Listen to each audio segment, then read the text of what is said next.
Bismillahirrahmanirrahim. Assalamualaikum warahmatullahi wabarakatuh. Alhamdulillah, puji syukur kita panjatkan kehadirat Allah SWT. Salawat dan salam kita sampaikan kepada junjungan kita Nabi Muhammad SAW. Pertama, terima kasih kepada Yang Al-Mukarram Bapak Ustadz Arifin Jaya Ningrat yang telah bersedia memberikan waktunya kepada kita, kepada rekan-rekan City Never Sleep, istilahnya dulu Pak, di tempat kami bekerja dulu.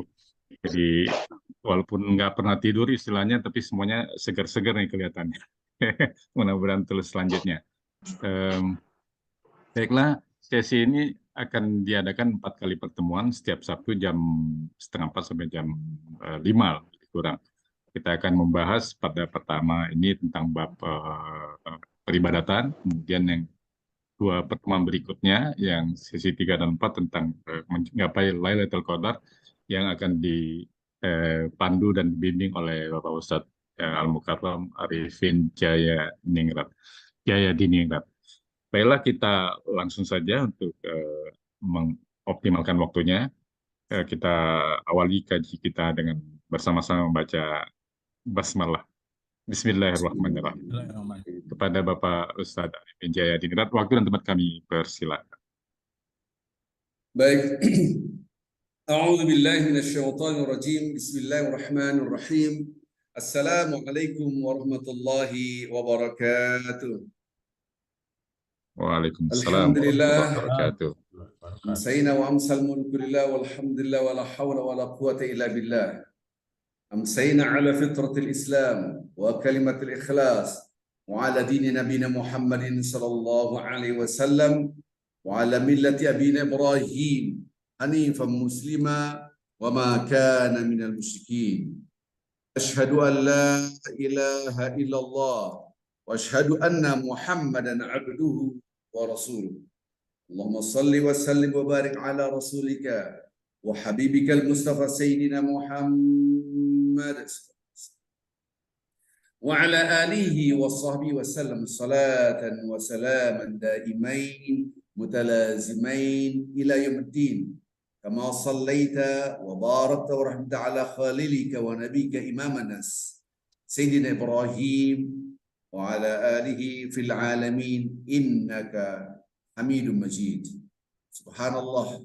Bapak Ibu yang cinta Allah Subhanahu wa taala, kita bersyukur. Alhamdulillah, alhamdulillah, alhamdulillah, setiap saat kita sudah mendapatkan nikmat yang dahsyat, nikmat iman, nikmat Islam, dan hari ini kita sudah menjalankan ibadah Ramadan yang hari yang ketiga ya. Maksud insyaallah bihaulillah kita memasuki hari demi hari, hari demi hari, hari demi hari yang disebut dengan ibadah Ramadan, ibadah yang sangat dahsyat sekali. Dan pada hari ini kita akan kupas ibadah seperti apa antara konsep dan realita. Jadi ini kesalahan dalam menulis antara konsep dan realita seperti apa. Bapak Ibu yang cinta Allah SWT, kita harus memahami ini semua. Karena kalau tidak memahami, kita tidak akan bisa sampai di manakah ibadah kita ini. Sampai di manakah ibadah kita. Apakah ibadah kita sudah benar atau tidak. Karena realita dengan konsep suatu hal yang berbeda yang harus kita kaji secara konseptual seperti apa, secara faktual seperti apa. Ya. Mudah-mudahan dengan rasa bersyukur, alhamdulillah segala puji hanyalah milik Allah Azza wa Jalla. Kita bukan hanya lafaz kita, tapi hati dan pikiran kita mengucapkan segala puji hanyalah milik Allah, hati kita. Karena apa? Karena orang-orang yang menyebut dengan hati, dengan kesadaran penuh, ya Allah, memang seluruh pujian hanya milik Engkau. Artinya dia akan tawadhu. Itulah ibadah yang sesungguhnya. Subhanallah. Salam dan salawat selalu kita junjungkan pada Nabi Muhammad sallallahu alaihi wasallam. Bapak Ibu yang cinta Allah Subhanahu wa taala, kita tidak akan lupa bahwa kata-kata iyyaka na'budu, lafaz kita wa iyyaka nasta'in. Setiap saat kita mengucapkan iyyaka na'budu wa iyyaka nasta'in, hanya kepada Engkau. Kalau kita perhatikan redaksi ini agak unik. Kenapa uniknya? Karena objeknya disebut dulu sebelum verb. Biasanya kan objek itu di akhir setelah kata kerja. Saya melihat kamu, saya makan nasi. Objeknya itu biasa di akhir ya. Ninda, objeknya di depan.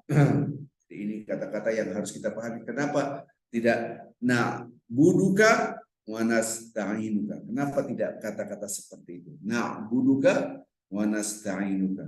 Harusnya kan kata-katanya na'buduka, pada engkau kami menyembah, pada engkau kami minta pertolongan.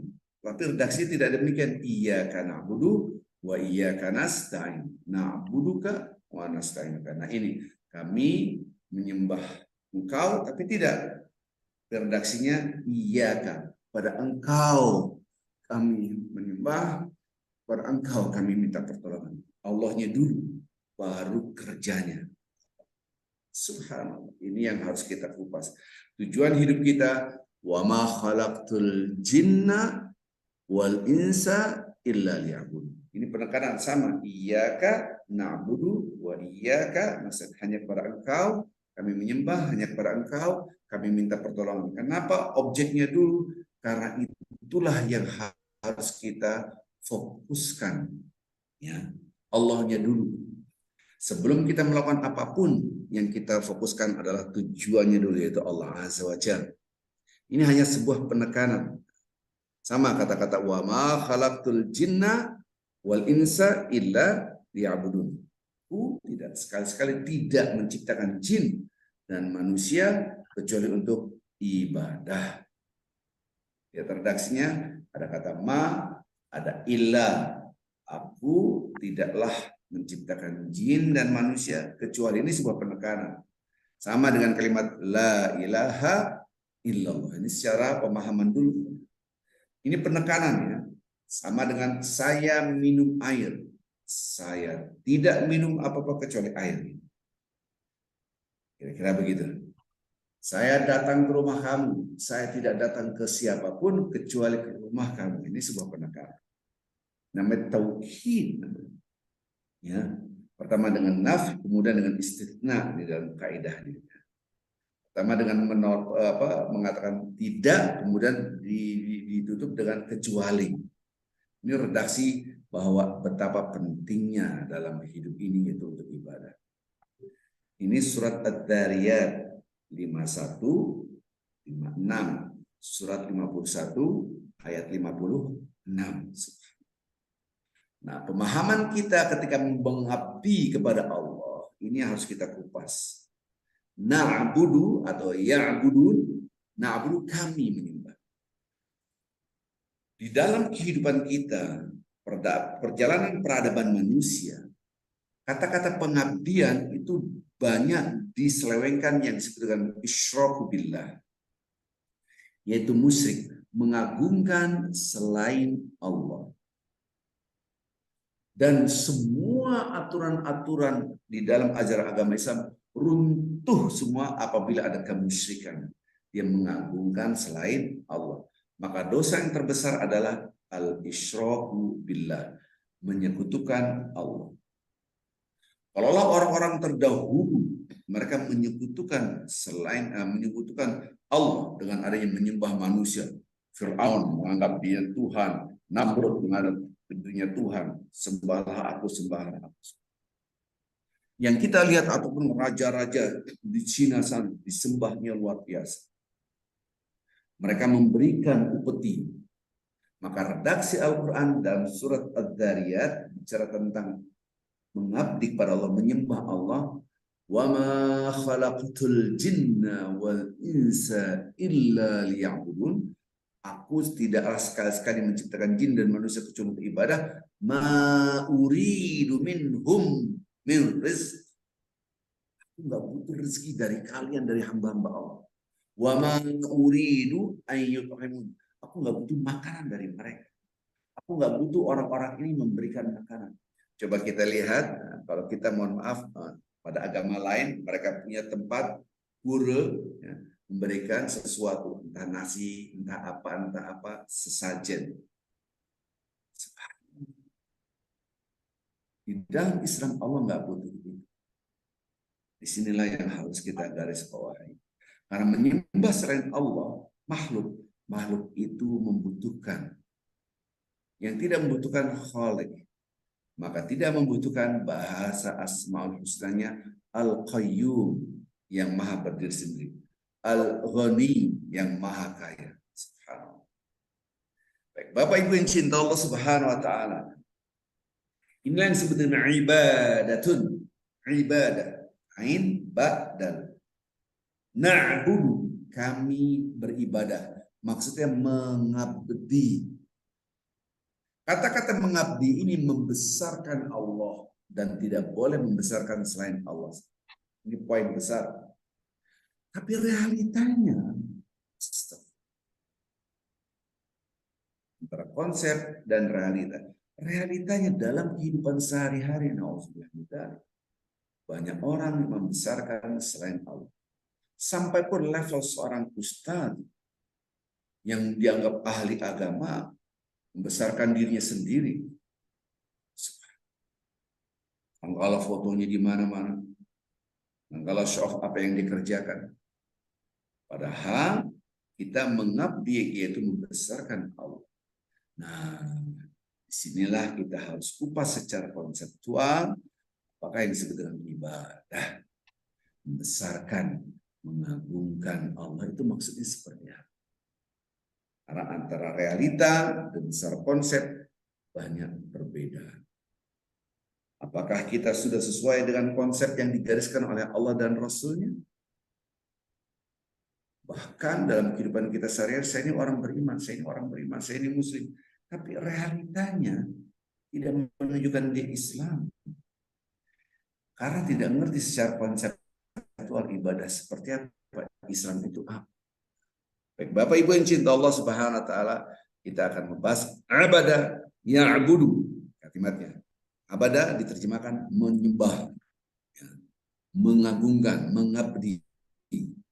Saya belum bahas nasta'in, kan, dan lafaz na'budu kita tidak pernah lepas dari lisan kita. Setiap hari kita mengucapkan tujuan hidup.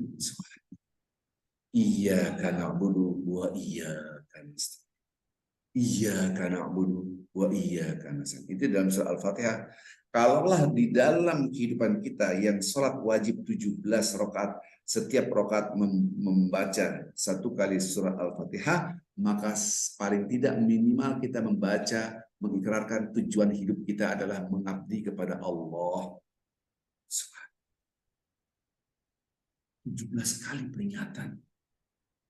Saya sakit, saya harus minum obat. Tadi malam saya hitung obat saya sekali minum, banyak banget ya. Yang ini. Kalau nggak ada yang ingetin, lupa. Oh iya belum minum, lupa. Berandai-andai yang ingetin saya 17 kali. Minum obat, minum obat. Kira-kira ingat nggak? Ingat, insya Allah. Jadi kehidupan kita kadang-kala lupa bahwa kita itu mengabdi kepada Allah. Kecenderungan kita lupa tujuan hidup. Kalau Anda perjalanan kemanapun, kita pakai Google Map. The last destination-nya apa nih? Tujuan akhirnya ke sini. Oh, ini karena software, jadi kita sesuai dengan, kalau kita mandang ini terus, insya Allah kita tidak akan salah jalan. Tapi kalau kita hilang ini Google Map, bisa jalan yang harusnya kita ke timur, tiba-tiba kita ke barat. Bisa jadi bisa.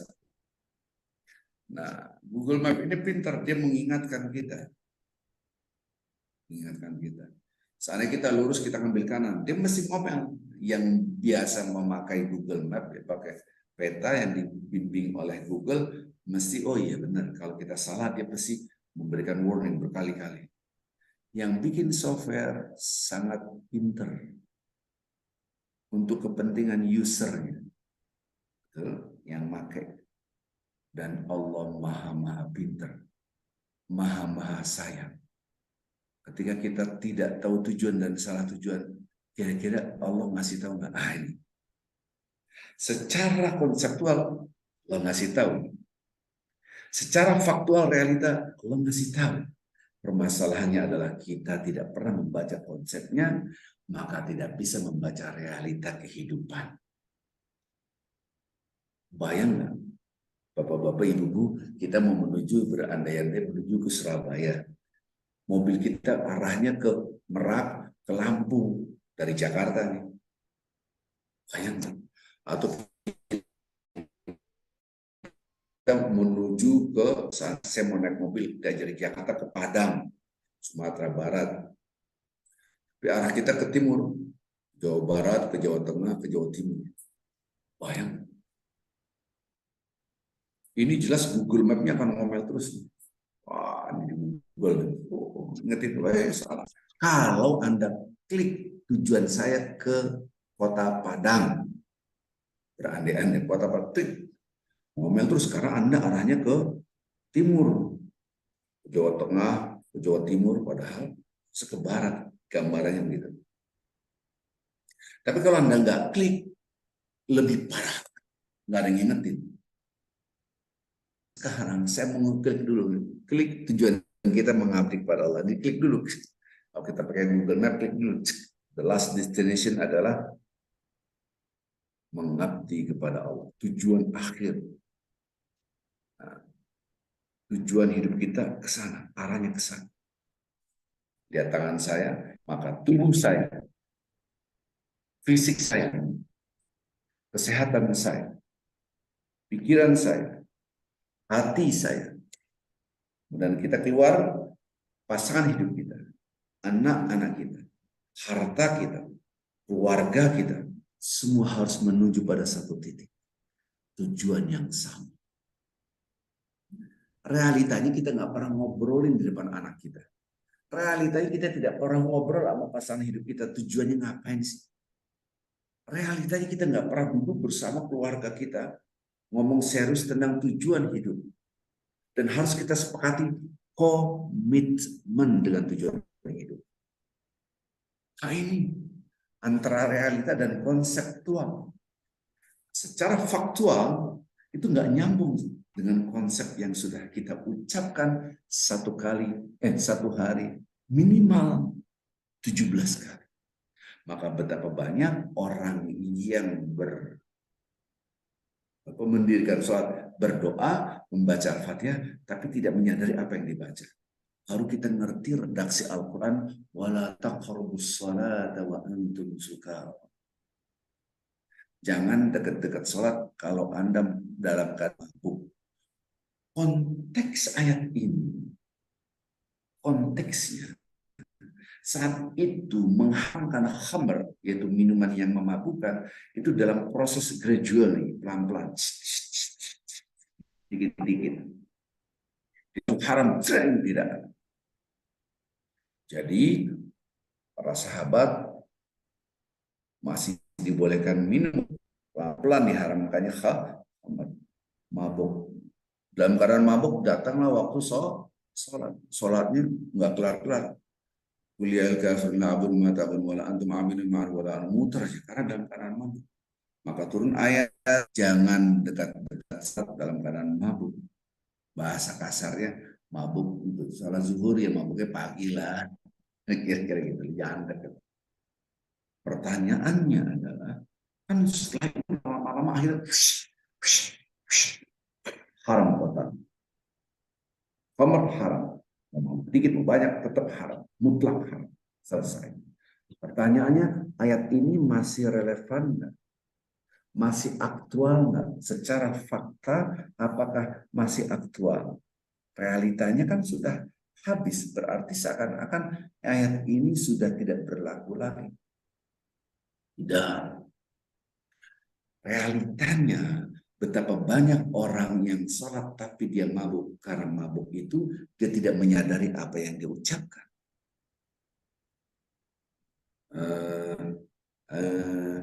Kayak orang ngigo gitu.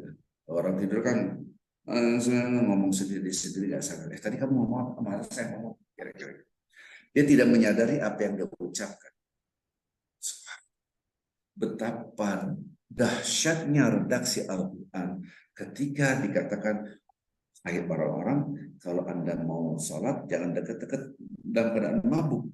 Nah sekarang, Allahu Akbar, tujuannya hidup membesarkan Allah, Allah Maha Besar. Realitanya, pikiran kita tidak sesuai dengan apa yang kita ucapkan. Kita mikirin jemuran, kita mikirin makanan, kita mikirin bla bla bla bla. Ini yang maksud daripada tujuan judulnya ibadah secara antar konsep dan realita. Judul kita judul besar. Bapak Ibu yang cinta Allah Subhanahu wa taala, ya. Kita kembali lagi, iyyaka na'budu, iyyaka nasta'in. Saya sudah katakan objeknya dulu hanya kepada Engkau kami menyembah, mengabdi. Jadi Allahnya dulu sebelum verb, sebelum kata kerja. Maka sebelum Anda berangkat naik mobil, naik motor, Anda mengambil kunci kendaraan, di sini sudah tahu tujuannya, objeknya. Dan di dalam Islam, sebelum Anda melakukan pekerjaan apapun, mulailah dengan nama Allah, supaya tidak salah tujuan. Realitanya kita tahu tujuan hidup membesarkan Allah, mengabdi pada Allah. Realitanya jauh daripada itu semua. Maka perlu materi ini. Tentu materi ini tidak cukup sekali pertemuan, insya Allah 2 kali pertemuan, insya Allah. Ya. Kalimat abada ya'budu, menyembah, mengagungkan, membesarkan. Maka kata abadun adalah hamba. Namanya siapa? Abdullah. Anda namanya siapa? Abdur Rahman. Hamba Allah yang maha pengasih. Bapak namanya siapa? Abdur Rahim. Hamba Allah yang maha cintai, nyayang. Nama Anda siapa? Abdul Karim. Itu nama-nama Asmaul Husna. Abdun adalah hamba. Maka dijadikan bahasa Indonesia mengabdi. Bahasa Indonesia kirim mengabdi. Kita mengabdi, abdun, menghambakan diri. Kita hamba Allah. Maka ketika kata-kata lihat ini menjadi abdun, iyyaka na'budu. Saya ulangi lagi Bapak-Bapak, tolong lihat gerakan saya ya, karena gerakan ini sangat menentukan pemahaman. Ya, jadi kalau Anda tidak akan bisa mengerti dahsyatnya siang kecuali merasakan malam, dahsyatnya malam kecuali merasakan siang, kira-kira gitu. Di depan Anda banyak air, Anda bisa minum biasa-biasa saja, Anda minum biasa, banyak air. Kapan Anda bisa menilai air dahsyat ketika dalam keadaan kehausan? Yes. Anda mandi, cus, enak banget, air berlimpah. Coba sekali-sekali Anda hidup di padang Sahara. Saya pernah hidup di sana tahun 89. Ya, air mandinya itu disaring lagi buat hewan ternak. Air mandi kita disaring lagi. Allah. Maka mengetahui sesuatu harus dengan pembanding. Kita paham. Ya. Sama, nilai 10 juga nggak bisa dinilai apakah kecil atau besar. Tergantung pembanding. Kalau dibanding 1 dia besar, kalau dibanding 20 dia kecil. Nah, sekarang kata-kata abdun itu ada 2 sisi yang berbeda yang harus kita pahami. Lihat tangan saya dan apa yang saya ekspresikan, kita ini sebagai Abdullah, hamba Allah. Dan kita mengagungkan Allah, mengabdi kepada Allah. Satu sisi kita merendahkan, satu sisi kita meninggikan Allah, terus merendahkan diri kita. Itulah namanya ibadah yang sebenarnya. Kalau Anda mengagungkan 2, maka esensi ibadah hilang. Maksud mengagungkan 2 gimana? Berandai-andai. Berandai-andai. Anda kaya. Kamu banyak banget, makmur banget. Ucapannya alhamdulillah. Tapi di dalam waktu bersamaan menunjukkan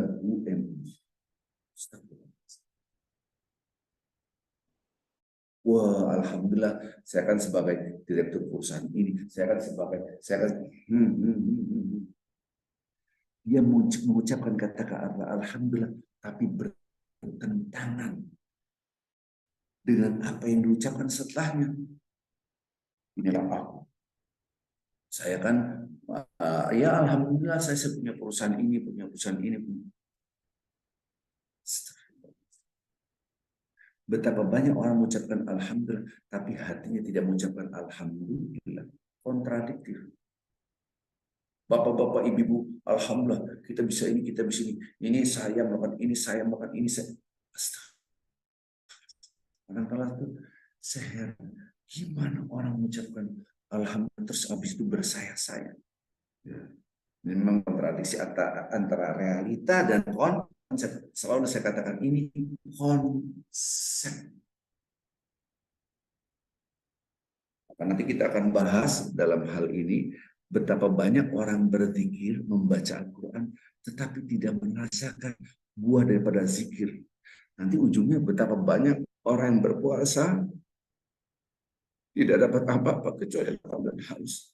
Karena dia tidak mengerti secara konseptual ibadah itu seperti apa. Dia pulang haji pun begitu, dia pulang haji. Pulang haji, tapi dia merasa hebat. Kalau nggak pakai hak depannya, wah marah nih. Arifin, Haji Arifin kira-kira gitu lah. Aku pakai Ahmad, nama saya udah Haji Ahmad. Sekarang saya kadang-kadang nggak ngerti ya betapa banyak orang memahami kata-kata ibadah itu secara konseptual dia tidak mengerti, maka secara faktual dia tidak bisa mengukur apakah ibadahnya sudah benar apa belum. Nah ini yang harus kita bangun Bapak Ibu. Bagaimana kita bisa memahami ibadah? Lihat tangan saya, ketika kita mengagungkan Allah, membesarkan Allah di dalam waktu bersamaan kita sebagai abdun hamba. Hamba saya. Semua milik engkau, tubuhku milik engkau, organ tubuhku milik engkau. Dari yang kecil, dari rambut ini milik engkau ya Allah. Darah semua milik engkau, semua milik engkau. Tidak ada yang aku miliki. Langit dan bumi serta sisinya milik engkau. Tidak ada yang aku punya. Semua milik engkau. Tidak ada yang aku punya. Mampukah kita mengucapkan dengan hati kita? Tidak ada yang kita miliki. Semua milik Allah. Mampukah kita ngomong begini? Kalau Anda tidak mampu seperti ini, maka iya. Wih, dipertanyakan. Maka kata-kata la ilaha illallah. Kata-kata la ilaha illallah. Allah, tidak ada yang kuagungkan, tidak ada yang aku besarkan, tidak ada yang berhak dibesarkan, tidak ada yang berhak disembah, tidak ada yang berhak disucikan, tidak ada yang berhak dibesar-besarkan. Illallah, kecuali Allah. Realitanya orang merasa hebat, maka seakan-akan di hidupnya membesar Allah di dalam waktu bersama dia membesarkan ini. Bapak Ibu yang cinta Allah SWT, jangan sampai kita ini merasa inilah aku, inilah aku, inilah aku. Apa yang terjadi kalau kita kontradiksi? Maka konsep ibadah kita dengan realita kehidupan tidak nyambung. Maka kita merasakan habis sholat, nggak sholat sama aja. Puasa selama sebulan, coba saya ingat-ingat waktu awal Ramadan saya merasakan begini. Sama aja itu nggak ada bedanya. Nanti Bapak-Bapak Ibu ketika awal Syawal, 1 Syawal kan berarti akhir daripada Ramadan ya.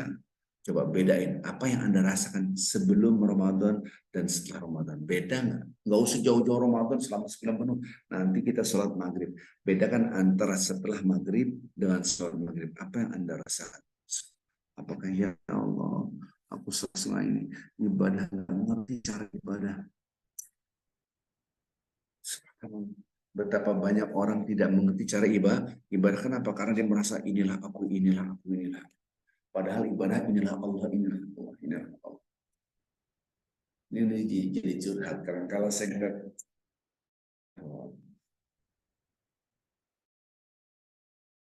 bahasa Allah, ya, maksud lo, gitu.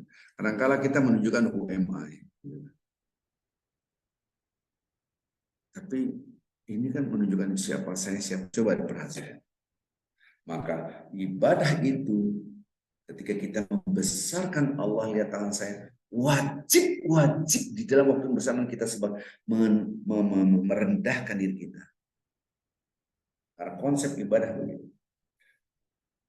Kalau Anda menuju ke barat, harus semakin jauh dari timur. Kalau Anda menuju ke timur, harus semakin jauh dari barat. Kira-kira gitu. Tidak mungkin keduanya. Anda menjalan menuju ke Surabaya di darat, mustahil. Tidak mungkin.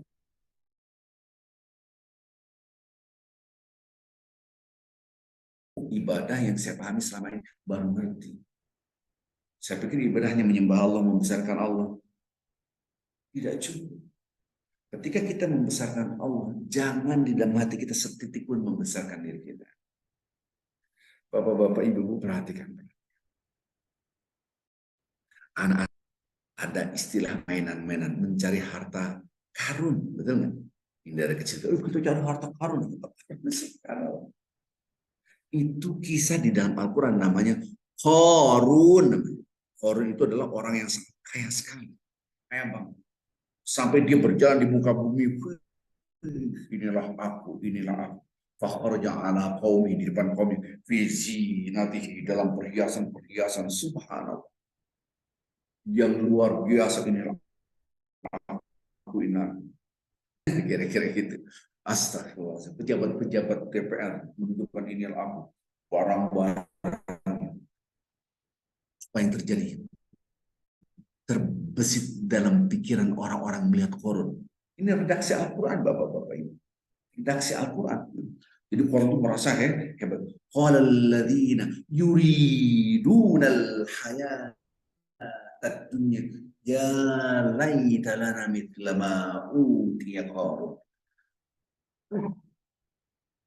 Coba saya jadi Qarun, keren banget. Begini. Dia terpaku nih. Keren banget Qarun. Kaya. Senang. Membesar. Ya laitalana, coba ya aku punya seperti Qarun. Sesungguhnya innahu ladzu hadzin azim. Untung banget, kaya banget, keren banget. Mata zaman sekarang, mata kita zaman sekarang itu seperti itu. Entah dengan hartanya, entah dengan popularitasnya, banyak-banyakan follower, banyak-banyakan partisipan, banyak-banyakan yang banyak-banyakan bla bla bla dan seterusnya. Banyak-banyakan foto di mana-mana gitu. Karena saya ini jadi curhat, saya ada komunitas-komunitas kajian ini, kajian banyak ya, gitu kan. Anak-anak Timur Tengah, anak para dai, para usul. Bisa ngeliat gimana dia membesarkan Allahnya. Karena kebanyakan membesarkan dirinya sendiri. Jadi orang-orang ini pamer. Pamer. Anda nanti ngeliat Al-Qasas. Surah Al-Qasas, kisah-kisah. Surah Al-Qasas. Ayat 79, lihat. Astagfirullah. Surah 28 ayat 79, kisah Qarun. Wih, dia pamer sampai orang-orang coba sih jadi Qarun, membesarkan diri. Kalau kita beriman dan kita dulu nggak membesarkan diri kita, dia membesarkan Allah. Iya benar lah.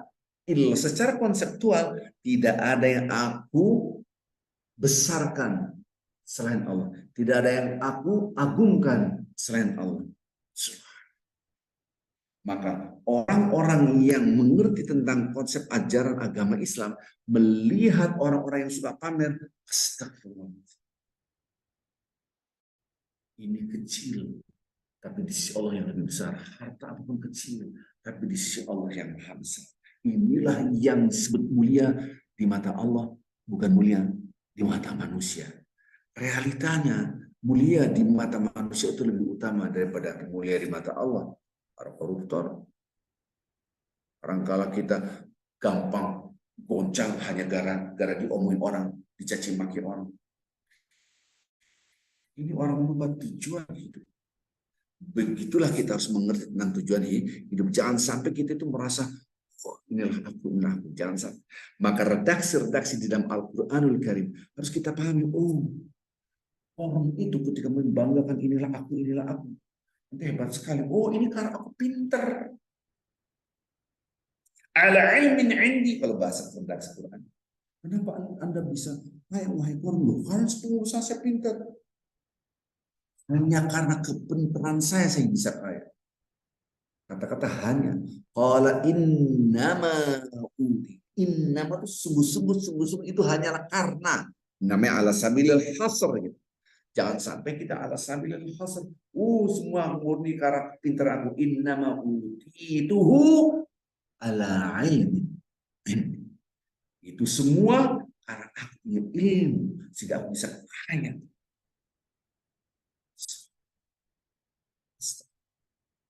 Ya, jangan sampai bapak-bapak ibu kita sudah hidup tahun, berapa tahun kita hidup, udah lewat 10 tahun, 20 tahun, 30 tahun, 40 tahun, 50 tahun. Ya, di sini mungkin rata-rata sudah di atas 50 tahun. Oh, konsep ajaran agama Islam ibadah itu seperti ketika Anda membesarkan, mengagungkan Allah, harus wajib mengecilkan diri kita. Itu kata-kata la ilaha illallah. Tidak ada yang kita besar, hanyalah Allah. Selain Allah, tidak ada yang lain. Secara fakta, di dalam diri kita ada unsur yang mengajak kepada kemaksiatan, namanya fujur. Di dalam diri kita ada unsur mengajak kepada ketaatan, namanya takwa. Fujur secara akar bahasa, fajar infujur. Idza as-samaa'u fatarat wa idzal kawakibu tasrat wa idzal biharu fujirat. Dan demi laut ketika diledakkan. Bayang nggak laut diledakkan, tsunami yang tidak nanti kiamat. Mudah-mudahan anak keturunan kita tidak ketemu kiamat. Amin ya rabbal alamin. Oh gitu Ustaz. Iya, ya, karena nanti semua orang-orang yang beriman kepada Allah Azza wa Jalla, yang ada la ilaha illallah di dalam hatinya, mereka diwafatkan dulu sebelum terjadinya kiamat. Jadi orang-orang yang merasakan kiamat itu adalah orang-orang yang jelas masuk nerakanya. Nah, digambarkan biharu fujur, ledakan. Di dalam diri kita ada unsur takwa, bersih, suci. Ada unsur fujur, kotor. Fujur itu dia ledakan nerakanya. Maka kita rem. Merem inilah asya, menahan. Al-insan. Di dalam konsep ajaran agama kita, illa liya'budun, aku tidak pernah menciptakan manusia dan jin kecuali untuk mengagungkan Allah. Fujur, mengagungkan diri Anda, mengagungkan selain Allah. Maka di dalam Islam tidak boleh fanatik. Orang-orang fanatik kepada si fulan, calon presiden, ini calon presiden 01, 02 pada ribut. Innalillahi. Anda tidak boleh fanatik kepada seseorang. Haram hukum. Man da'i ilal asabiyah faqad da'i ilal jahiliyah. Yang mengajak kepada fanatisme, mengajak kepada kebodohan. Jadi gimana? Fanatisme tidak dikenal dalam konsep ibadah. Kalau kita fanatik pada la ilaha illallah, fanatik Allah itu maha satu, gimana? Itu bukan fanatik, itu realita. Karena la ilaha illallah berdasarkan logical thinking, memang secara objektif, secara realita, secara faktual, memang hanya Tuhan yang satu yang benar secara logika. Bukan fanatik. Kalau fanatisme itu mematikan logika. Jangan sampai kita fanatik pada seorang ternyata kecewa. Itu yang berpikir. Yang nggak berpikir kadang-kadang nggak kecewa. Nggak kecewa, pokoknya tetap. Maka hilanglah Anda la ilaha illallah. Membesarkan selain Allah yang berlebihan. Baik, Bapak Ibu cinta Allah Subhanahu. Berarti kita bisa mengerti, oh, ibadah itu membesarkan Allah di dalam waktu yang besar, mengecilkan fujur. No. Membesarkan diri kita, melupakan Allah. Secara realita, secara fakta, di dalam diri kita ada fujur. Itu yang harus kita pahami. Antara konsep dan realita. Ini baru kalimat ibadah. Belum lagi nasta'in, iya karena hanya kepada Engkau kami menyembah. Maka kalimat abdun, membesarkan agung, mengagungkan Allah, itu betul-betul la ilaha illallah. Ini penekanan. Perhatikan Bapak-bapak Ibu. Saya minum air putih. Saya tidak minum apa-apa kecuali air putih. Penekanan dahsyat.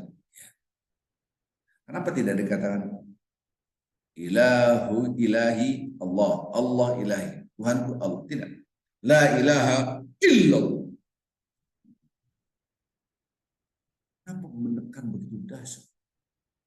Karena kecenderungan kita membesarkan selain Allah. Hai anakku, kamu harus langsung ke kampus belajar. Jangan kemana-mana. Tidak boleh berangkat kecuali hanya ke kampus. Itu kan penekanan. Berangkat ke kampus. Saya datang ke Anda.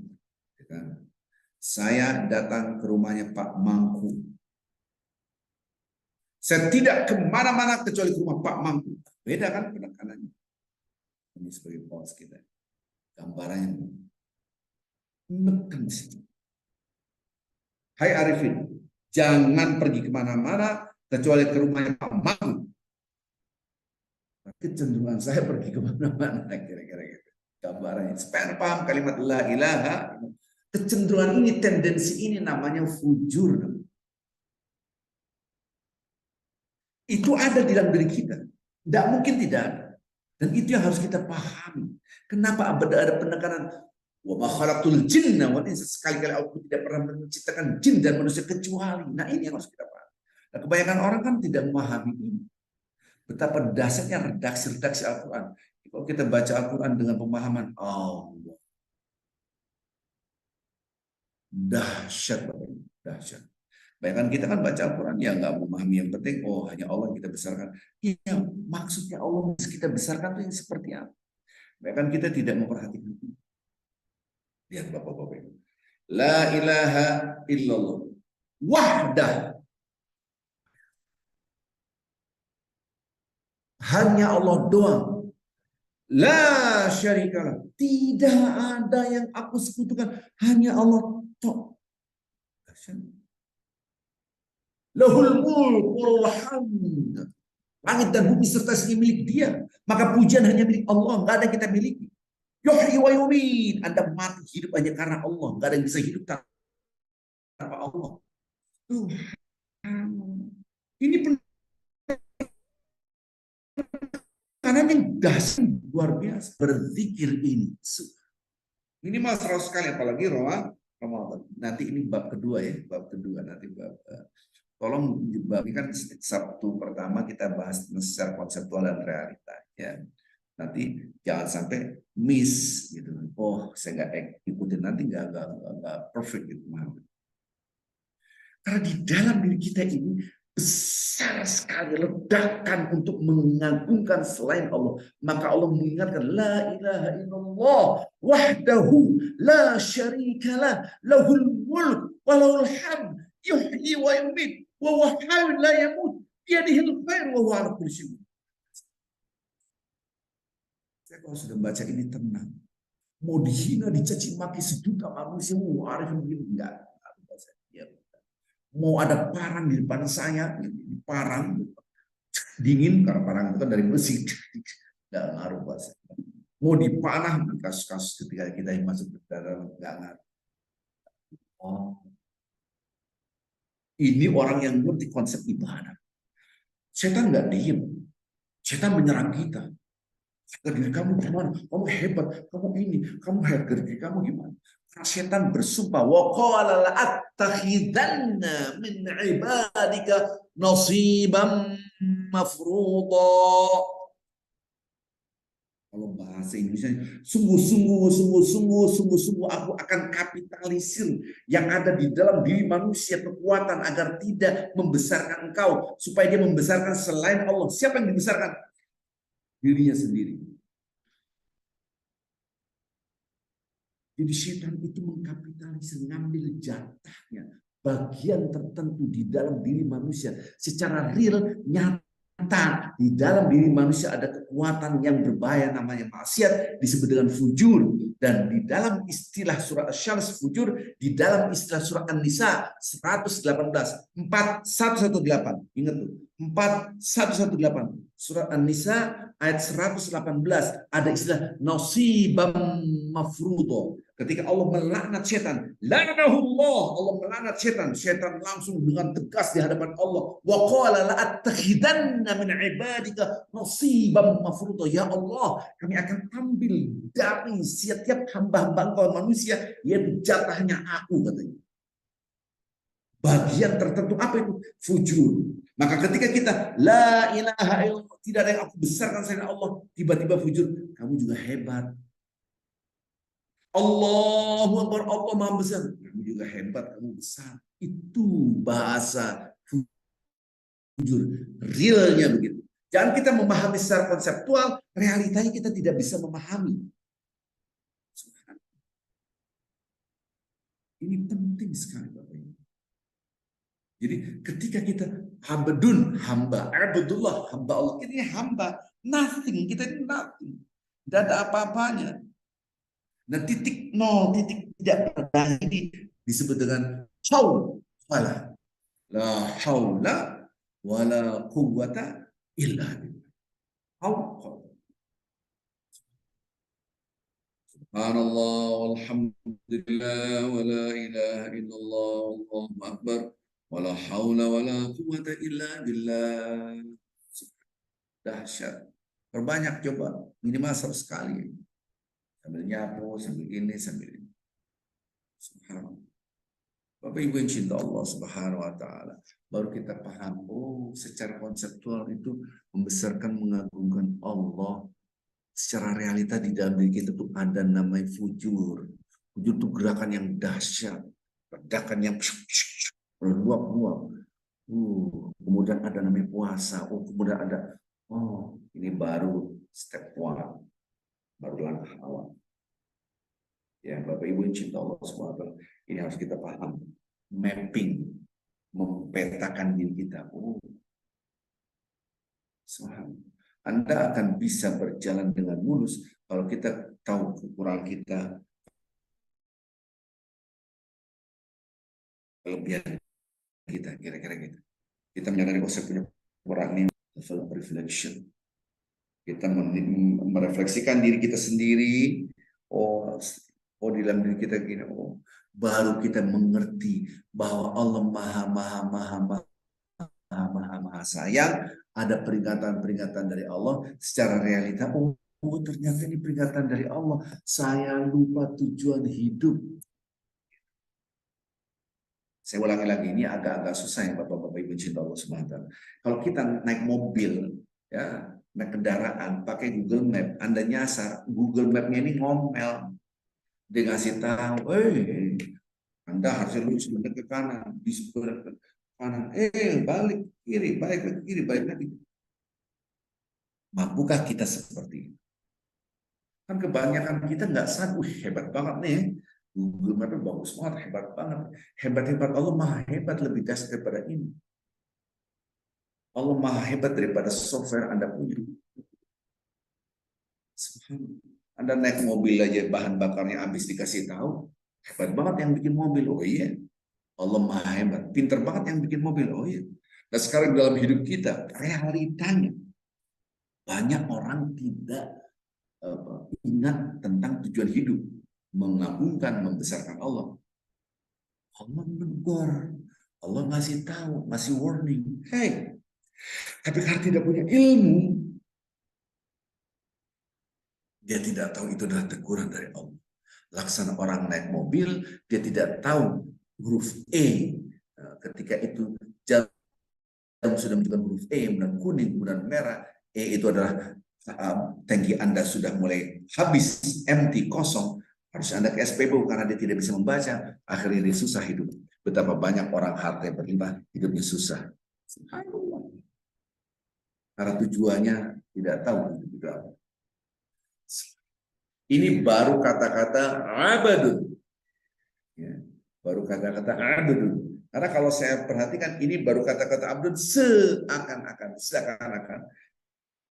Abdun itu mengagungkan kita hamba Allah, membesarkan Allah, mengecilkan diri kita. Membesarkan Allah, mengecilkan diri kita. Abdun adalah kita hamba Allah. Nothing, kita pun tidak ada apa-apanya. Membesarkan Allah, mengecilkan diri kita abdun. Dalam konsep awal ini, poin pertama ini, seakan-akan ibadah hanyalah individual vertikal. Belum saya bahas ibadah secara konseptual ya, yaitu sosial horizontalnya. Belum. Karena secara sosial horizontal harus berdasarkan individual vertikal. Karena banyak orang ibadah secara sosial, pada dasarnya dia nol di mata Allah. Kenapa? Dia ibadah sosial, tapi membesarkan dirinya sendiri. Na'udzubillah min dzalik. Astagfirullahaladzim. Oh, ini yang banyak terjadi. Baik. Iya, karena aku dulu. Allahnya dulu, objeknya dulu, baru bicara verb, yaitu kata kerja. Maka sebelum Anda mengerjakan, sebutlah nama Allah. Bismillah. Tujuan hidup. Tujuan hidup. Apapun yang kita kerjakan harus bismillah dengan nama Allah. Maka nggak mungkin Anda berbuat maksiat dengan nama-nama Allah. Dia berzina. Bismillahirrahmanirrahim. Mau berzina nggak mungkin. Nggak usah yang berzina. Ngerokok. Bismillah. Nggak ada. Mau nyolong nih. Bismillahirrahmanirrahim. Saya terima. Bismillah ya. Alhamdulillah. Nggak ada. Tolong. Nggak ada yang lihat. Mayani duit ini. Padahal ini duit umat nih. Ya. Bismillahirrahmanirrahim. Supaya halal. Nggak bisa. Babi Anda sembelih Bismillahirrahmanirrahim tetap aja haram. Ya. Artinya apa? Ternyata nama Allah itu tidak bisa didampingi dengan kemaksiatan. Allah. Nolak. Beda yang halal. Kita makan yang halal. Hubungan suami istri, ya Allah. Bismillah, Masya Allah, Alhamdulillah. Menyebut nama Allah. Damai hati. Karena halal. Kalau orang berzina kan melihatkan buruan. Nggak ada orang. Nyolong juga begitu. Nah, antara konsep dan realita. Ibadah terkonsep dan realita. Satu poin. Berarti kata-kata abadun adalah hamba. Abada bentuk verb mengagungkan. Abada ya'budullah, mengagungkan, membesarkan Allah. Maka iya benar kita membesarkan dan mengagungkan Allah. Oke. Sekarang apakah Anda benar melakukan ini atau tidak? Ya, kita akan lihat hasilnya Bapak Ibu. Kalau hasilnya tidak menunjukkan bahwa Anda membesar Allah, itu kelihatan. Ngerti Ustaz? Kita masuk SPBU, macet, mogok, berandai-andai ini tidak mungkin terjadi. Kita isi tangkinya supaya jalan. Tangkinya bocor, diisi bocor, nggak jalan lagi. Itu yang gampang. Kita membesarkan mengagungkan Allah. Harusnya mengecilkan diri kita. Di dalam waktu bersamaan Anda membesarkan Allah dan membesarkan diri Anda. Nol. Jadi nol. Nggak ada apa-apanya. Nol besar. Maka itu betapa banyak orang sholat, habis sholat masih ribut, berantem. Padahal sholat membesarkan, mengagungkan Allah. Dan kita mengucapkan tujuan hidup saya membesarkan Allah, bukan membesarkan diri kita sendiri. Subhanallah. Realitanya Bapak Ibu cinta Allah Subhanahu wa ta'ala. Orang membesarkan Allah. Setelah sholat dia maki-maki istrinya, maki-maki suaminya. Dia berkhianat pada istri, berkhianat pada suaminya, bohongin. Dia mencaci maki orang lain, dia merasa lebih hebat.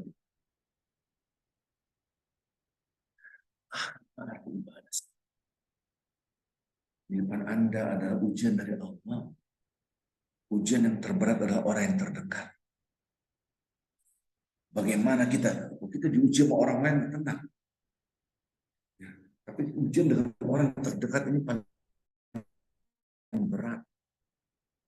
Anda membesarkan diri Anda atau membesarkan Allah, itu paling berat. Betapa banyak orang membesarkan inilah aku. Maka ada istilah baper. Ngambek, baperan, bawaan perasaan, baperin. Ngambekun. Anda membesarkan selain Allah. Padahal kunci iyaka hanya pada engkau kami mengabdi. Berarti membesarkan. Wa iyaka nasta'in. Anda tahu kalimat nasta'in? Nasta'in itu kita minta pertolongan. Karena lihat tangan saya. Karena kita merendahkan, kita nggak punya apa-apa. La haula wala quwata illa billah. Nggak punya kekuatan, nggak punya daya. Bahkan eksistensi diri kita pun tidak ada. Hanya dari engkau. Maka nasta'in. Maka kami minta hanya pada engkau, tolong kami Allah. Karena nothing. Merasa kecil. Tapi kalau sudah merasa besar, tidak lagi meminta kepada Allah. Maksudnya, kalau kita merasa udah hebat, tidak ada lagi. Ada jago naik mobil, jago banget. Naik mobil, bisa nyetir nggak? Nah, sendiri belum. Nggak pakai Bismillah, nggak pakai tawakal. Allah, Allah, quwata illa billah. Harta Anda banyak, nggak pernah ya Allah berikan aku rezeki yang luas. Karena udah merasa. Padahal Allah dengan sekejap mata harta Anda bisa hilang sekejap. Maka betapa banyak orang tidak membesarkan Allah dengan tidak berdoa. Saya ulangi lagi, betapa banyak orang tidak membesarkan Allah karena tidak berdoa. Cinta kita kepada Allah. Kalau Anda benar-benar cinta, Anda selalu berzikir, minta, minta. Beda kalau kita cinta kepada makhluk. Coba Anda cinta pada seseorang. Dikit-dikit minta, dikit-dikit minta. Pegel, ya pegel. Toyor, minta mulu, celamitan, datang, gendek. Tapi aku cinta kamu. Cinta duitnya doang. Kira-kira gitu. Bisanya gelendotan, menyandarkan. Dimuntahin kita sama orang. Tapi kalau Anda cinta Allah, justru kalau tidak minta Anda mengecilkan Allah. Maka mengagumkan Allah, membesar Allah, minta terus. Semakin banyak meminta Allah, semakin Allah itu senang dengan hamba. Semakin Anda mendapatkan cinta Allah. Kalau Anda lihat apa di flyer apa, ada kajian, judulnya apa? Ibadah. Ya, Anda juga udah tahu. Paling membesarkan Allah. Udah nggak ikut kajian, juga nggak zoom. Karena merasa udah hebat. Merasa isi. Maka tidak akan diisi. Merasa isi. Apapun ketika Anda merasa sudah hebat, tidak akan berpikir gimana yang terbaik. Ini merasa lengkap. Al-Quran menggariskan bahwa alladzi khalaqal mauta wal hayata liyabluwakum ayyukum ahsanu amala. Allah yang kematian dan menciptakan kehidupan untuk menguji di antara kalian, untuk menguji kalian siapa di antara kalian yang terbaik amalnya. Yang terbaik amalnya, yang paling baik amalnya, yang lebih baik amalnya. Karena orang yang berpikir gimana yang terbaik, gimana yang lebih baik, gimana yang paling baik, hanyalah orang yang merasa belum baik. La haula wala quwata illa billah. Titik nol. Tidak punya apa, tidak punya kuasa, tidak punya daya. Hanyalah Engkau yang ada. Maka aku menuntut ilmu.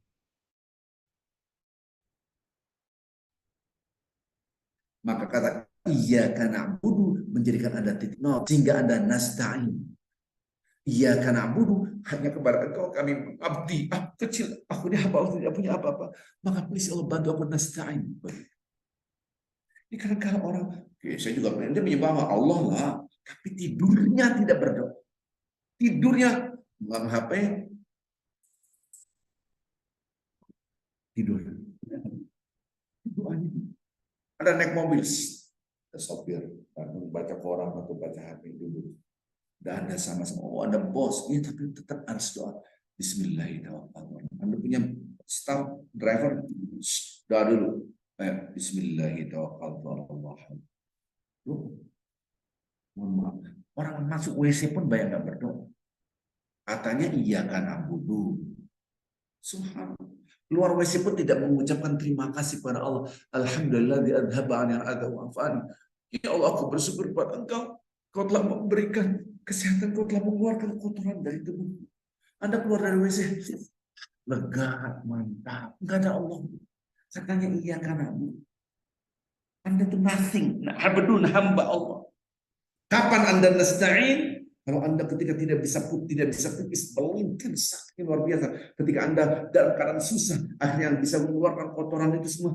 Ya Allah, alhamdulillah ya Allah. Nah, loh. Jangan ditegur dulu baru mengucapkan alhamdulillah. Baru kita padahal berapa tahun, berapa puluh tahun kita mengucapkan iya kan abudu iya kan nasta'in, baru ngerti. Oh, na'budu itu adalah titik nol sehingga keluarlah nasta'in. Baik Bapak Ibu yang cinta Allah Subhanahu wa taala, kita sadari waktu sudah habisnya, ini sudah jam 5. Bayangkan kalau kita tidak menuntut ilmu. Kul hal yastawi alladziina ya'lamuuna wal ladziina la ya'lamuun. Katakan Muhammad sallallahu alaihi wasallam kepada orang beriman, apakah sama orang punya ilmu dan orang tidak punya ilmu? Berapakah kali Anda mengucapkan iya karena berdua, iya karena nasta'in, tapi merasa hebat dan tidak berdoa? Ingat, Anda membesarkan Allah, banyak-banyak berdoa. Banyak-banyak minta ini, minta ini, banyak berzikir, minta terus minta. Itulah cinta Anda kepada Allah. Tapi cinta kepada manusia, coba Anda minta terus. Itu ketahuan tidak cintanya hanya karena hartanya. Subhanallah. Kalau Anda cinta pada seorang, Anda memberikan pada orang. Anda cinta pada Allah, Anda minta. Itu beda dari cinta. Semua juga cinta. Kan, saya cinta anak saya. Saya berkorban untuk anak saya. Saya yang penting buat anak. Cinta.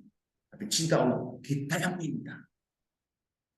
Ini baru satu, belum kita berbicara tentang ayat yang lain. Tujuan daripada hidup kita ibadah yang disebut dengan ini ja'al fil ardi khalifah.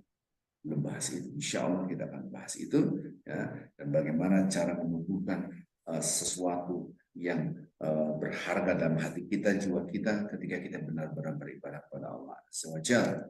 Baik, Bapak Ibu yang cinta Allah Subhanahu Wa Taala, saya serahkan kepada Pak Mangku untuk mengakomodir pertanyaan-pertanyaan. Mudah-mudahan Bapak-Bapak Ibu ada manfaatnya kita berkumpul pada hari ini. Assalamualaikum warahmatullahi wabarakatuh. Silakan Pak Mangku. Waalaikumsalam warahmatullahi wabarakatuh. Masya Allah.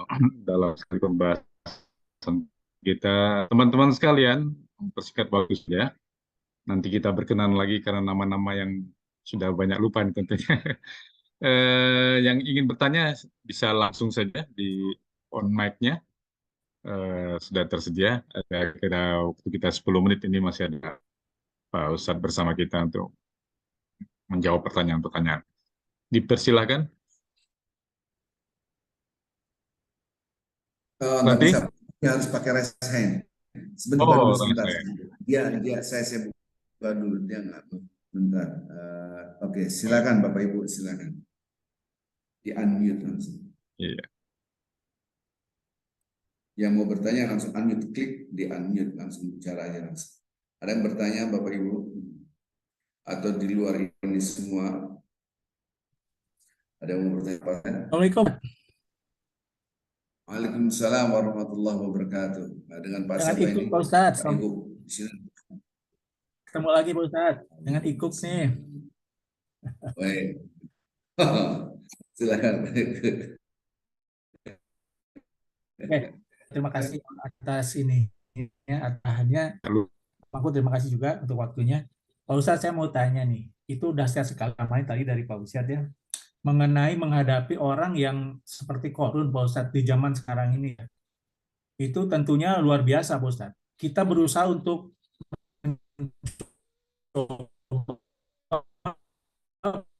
bahwa tentunya Allah akan memintakan gitu kurang lebih ya Ustaz ya. Nah, dengan yang luar biasa, ibaratnya ini sombong tingkat dewa nih Ustaz. Kan kalau tadi bahasanya adalah sombong tingkat dewa nih Ustaz. Nah, bagaimana nih kita menghadapinya Ustaz? Apakah mesti lembut, mesti dengan cara pelan-pelan atau kita mengingatkan? Karena kan tergantung hidayah juga Pak Ustaz. Mungkin itu Pak Ustaz. Sementara waktu. Makasih Ustaz. Assalamualaikum. Assalamualaikum. Baik Bapak Ibu yang cinta Allah Subhanahu Wa Taala, astagfirullahaladzim, astagfirullahaladzim, astagfirullahaladzim. Tuba liman syaghala ilman bidu'in nas. Berbahagialah orang yang sibuk dengan dirinya sendiri daripada dengan orang lain. Itu nomor satu dulu Pak Ibu ya.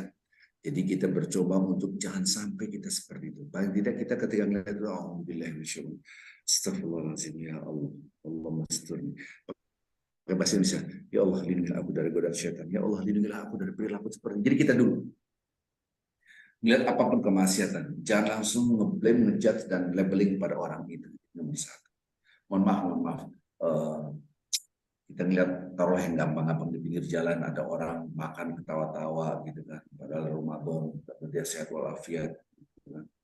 Astagfirullahaladzim, astagfirullah, ya Allah lindungilah aku dari perbuatan itu. Itu dulu kita memprotek diri kita sendiri. Karena kita jangan sampai istilahnya ngomongin orang dan apalagi exposing ya, ini bisa mengerikan. Kenapa? Karena kata-kata ini bisa menyebabkan diri kita sendiri. Saya kasih contoh ini, yang gampang, dia bukan masalah besar, kontak kabur dia masuk, yang kecil-kecil kita anggap dia kamu hidupnya nggak berkah karena begini. Itu bisa terjadi tidak keberkahan pada diri kita sendiri. Kira-kira gitu. Kenapa? Si anu berzina, akhirnya MBA, married by accident, hamil di luar nikah ini berandai-andai. Parah banget kan, parah banget, parah banget. Akhirnya mau ngomongin orang parah. Nah, dia diekspos. Maka orang yang ekspos tadi tidak akan diwafatkan kecuali melakukan hal yang sama.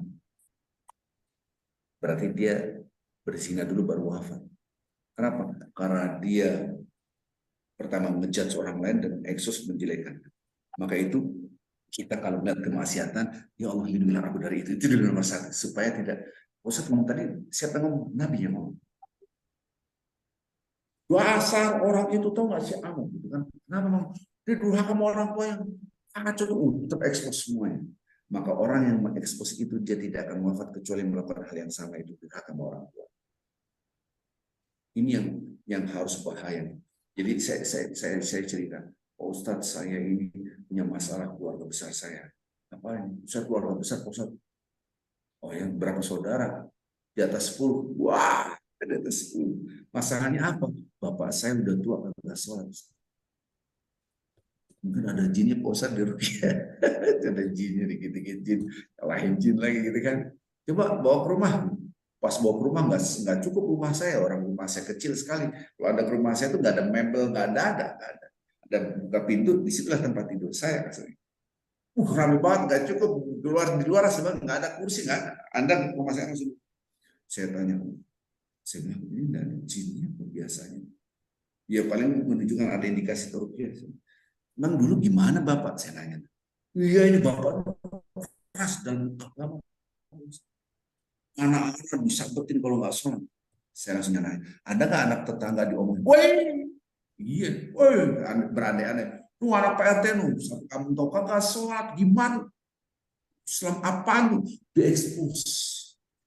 Karena informasi tadi. Maka dia tidak diwafatkan kecuali dia menjalankan hal yang sama.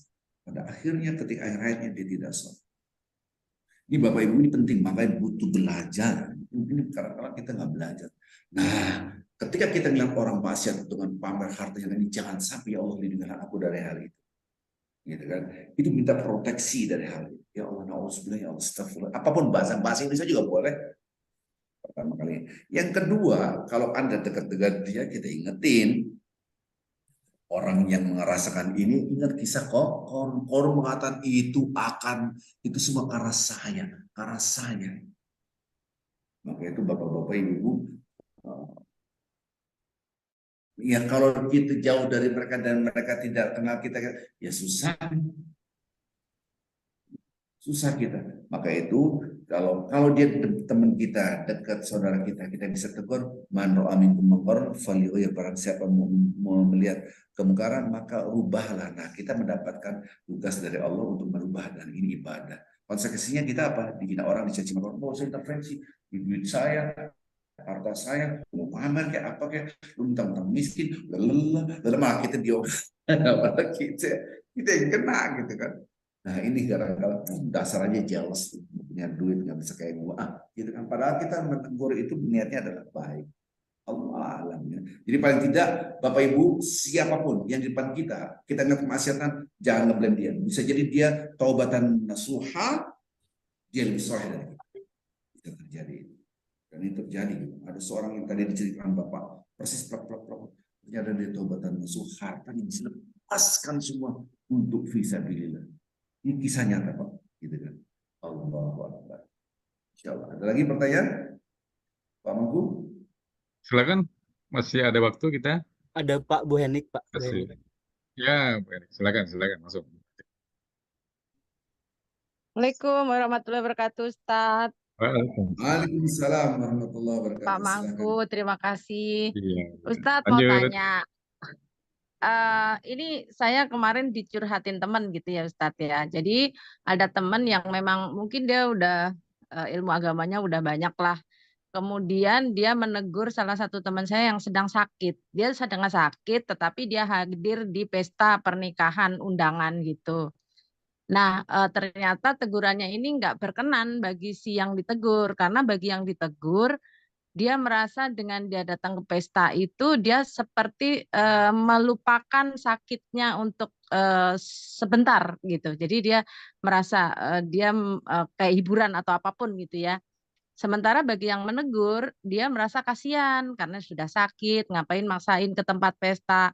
Nah, ini akhirnya jadi kayak konflik gitu, Ustadz. Jadi si yang ditegur ini merasa menjustifikasi bahwa kok begitu ya menegurnya. Nah, gimana ya Ustadz caranya nih supaya sebenarnya dakwah bagus atau mengingatkan bagus.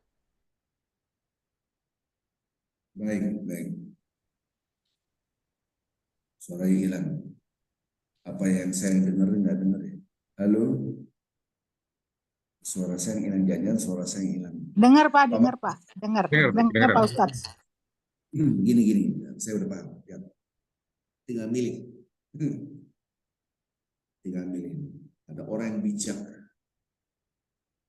matang. Ada orang yang tidak bijak, mentah. Anda tinggal pilih.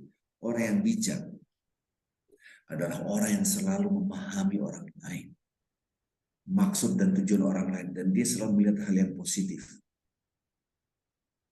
Orang yang mentah, orang nggak bijak, orang lain harus memahami dirinya, dan dia selalu melihat yang negatif. Ini hidupnya susah ya. Orang yang beriman melihat Al-Quran, satu, dia sebagai hudan petunjuk. Pecahan-pecahan kecil namanya al-ayah. Ya kan? Nanti ada hizb, ada nama surah, ada nama juz, dibagi 30 juz dan seterusnya. Al-ayah secara bahasa adalah isyarat, tanda. Maka kita punya habit of mind, membiasakan cara berpikir, memahami tanda, isyarat. Habit of mind yang growth mindset. Kebiasaan orang berpikir yang dia tumbuh kembang adalah selalu memahami. Itulah umat yang memegang Al-Quran, selalu memahami ayat-ayat. Ada message secara mata telanjang. Ini menyeramkan, menyedihkan, menyengsarakan. Tapi orang yang deep thinking, ada hikmah di balik itu. Memahami secara positif di balik itu. Ngerti kita. Bahkan Imam Sya'rawi, apabila Anda pahami lembaran hidup dan dibuka oleh Allah di kemudian hari nanti, Anda akan paling merasakan malu kepada Allah. Kenapa Anda komplain kesengsaraan yang Anda hadapi di dunia? Ternyata itu hikmahnya karena cintanya Allah. Subhanallah. Nah, apapun, biasakan diri kita. Ada masukan apapun, Arifin jangan begini dong, bla bla bla. Oh ya, kita ambil positifnya. Walaupun tidak sesuai dengan kenyataan. Kita ambil yang positif, yang tidak baik, udah buang. Kita memahami orang lain. Itulah orang yang merdeka. Maka Iqra, bacalah. Itu memerdekakan kita. Karena kita selalu memahami. Bukan sebaliknya, orang nggak ngerti perasaan saya apa. Orang kayak gini yang terpenjara. Terpelenggu, susah hidup, susah. Orang lain harus mengikrarkan dirinya sendiri. Orang lain harus membaca dirinya sendiri. Anda mau jalan ke Edmonton, ini banyak orang-orang yang di luar Amerika, Kanada, saya lihat di sini ada Pak Eko, ada Pak Bobi dan yang lain. Anda ke sana nggak boleh Anda, yang penting semuanya lingkungan itu harus sesuai dengan cuacanya di Indonesia. Nggak bisa, Anda harus pakai jaket lah, Anda harus pakai sepatu lah. Ini dingin, di sana minus sekian derajat Celcius. Kita harus membaca, memahami. Itu yang orang bisa hidup. Kalau alam harus memahami kita, nggak mungkin. Anda mau ke Mentawai, harus pakai celananya begini, ini begini, tasnya begini, harus tahu. Kalau enggak, disinilah ketika kita berinteraksi dengan orang lain, udah ada masukan, terima saja. Beda pendapat enggak apa-apa. Sampai pun beda pendapat tentang akidah, lakum dinukum. Agama Anda pahami, oh Tuhan itu 3, Tuhan itu 3, ya sudah, silakan. Kita pahami ada konsepnya Trinitas, lakum dinukum waliyadin. Memahami orang lain. La ikraha fiddin. Ini fundamental. Apalagi masalah sakit-sakit itu pesan dengan istirahat ente. Sakit, refreshing, repot. Gitu. Bapak Ibu yang cinta Allah SWT, ketika Anda kedinginan, jangan menyalahkan cuaca. Ketika Anda batuk, musim rambutan disalahin. Apakah rambutan harus memahami Anda? Enggak, dia tumbuh begitu aja. Mak-mak depan poli anak kan digendong. Kenapa Cen? Ya juga musim penyakit, musim hujan disalahin. Betapa banyak anak-anak lari-lari hujan-hujanan biasa-biasa, apalagi di Mentawai nyemplung sungai, ketemu hujan biasa-biasa aja tuh, nggak pernah nyalahin, kira-kira gitu. Nah, jangan kita kebalik-balik cara hidup itu. Allahu a'lam. Yang lain. Baik. Ada satu lagi di chat, Ustadz, saya bacakan dari Bu Silakan. Fermi sebagai pertanyaan terakhir ya. Bu Fermi menyatakan, apakah boleh melaksanakan sholat tahajud sementara dia sudah melakukan sholat tarawih dan sholat witir sebelum tidur. Jadi sholat tahajudnya dilakukan sebelum menjelang sahur, katakanlah. Ya. Kalau Anda sudah qiyam, sudah selesai sebetulnya. Sudah selesai, apalagi ditutup dengan itu udah kelar. Tapi saya mau nambah lagi, nggak boleh? Jawabannya boleh. Jangan Anda larang. Tidak sesuai dengan sunnah Rasul. Ya kita beda pendapat. Gitu. Enggak harus saya mengambil pendapat Anda. Oh haram, bid'ah, haram, bid'ah. Oh berarti sholat sebelum azan subuh itu haram, ya sudah. Silakan, saya nggak pakai itu. Menurut saya boleh. Apalagi Anda setelah wudhu, bangun, wudhu kan, sahur wudhu pakai syukur wudhu. Terus saya mau sholat taubat, iya ya Allah. Boleh. Pas saya nggak sholat lagi, saya langsung berzikir, baca Quran, boleh. Boleh, semuanya boleh. Jangan melarang kecuali pakai dalil. Itu dalilnya apa? Anda pakai sholat lagi. Anda dalilnya apa melarang sholat? Nah kan gitu juga akhirnya. Nah, maka itu respect differences. Beda pendapat kita hormati. Anda boleh, kalau bicara boleh menurut saya. Besok saya mau sholat syukur Allah. Saya mau tobat ya Allah. Astagfirullah, saya banyak ya Allah. Sesuatu. Oh, saya mau sholat hajat ya Allah. Saya mau, silakan. Boleh gitu kan. Memang sangat dianjurkan ketika menjelang azan subuh adalah istighfar. Insya Allah besok saya akan bahas ya. Baik. Pakai witir lagi nggak Pak? Pak Ustadz, maaf, pakai witir Nggak. lagi nggak kalau tahajud? Nggak usah ya. Cuma sekali. Makasih Pak Ustadz. Assalamualaikum. Baik, sebagai penutup ada satu lagi mungkin. Kalau tidak, itu mungkin kita Ustaz ya. Udah habis jam 5 lewat. Itu ada Ibu Ranti yang miskin. Oh, Bu Ranti. Oh, silakan. Ibu Ranti dah, ayo.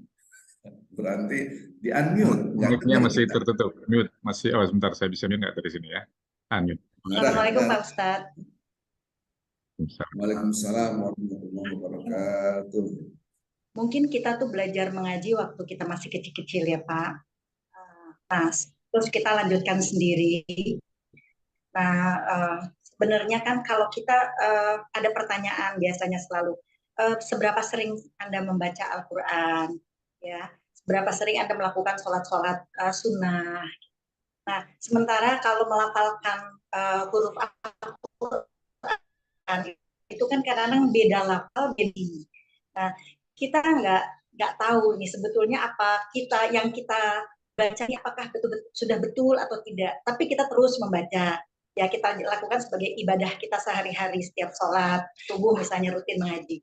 Nah itu sebetulnya kalau sampai kita melakukan membaca Al-Quran itu tidak tepat, lafalnya tidak tepat, tajwidnya tidak tepat. Nah itu apa sih hukumnya nih Pak Ustadz? Apakah diterima gitu amalan baca? Oke. Saya baca Quran, saya semangat. Saya dengar ceramah, saya semangat baca Quran. Padahal dia masih berantakan. Bismillah, padahal Bismillah baca Bismillahirrahmanirrahim. Duh, usaha ya. Nanti ibu klik di Google, hukum orang membaca terbata-bata. Anda akan kaget, pahalanya dilipat kali gandakan.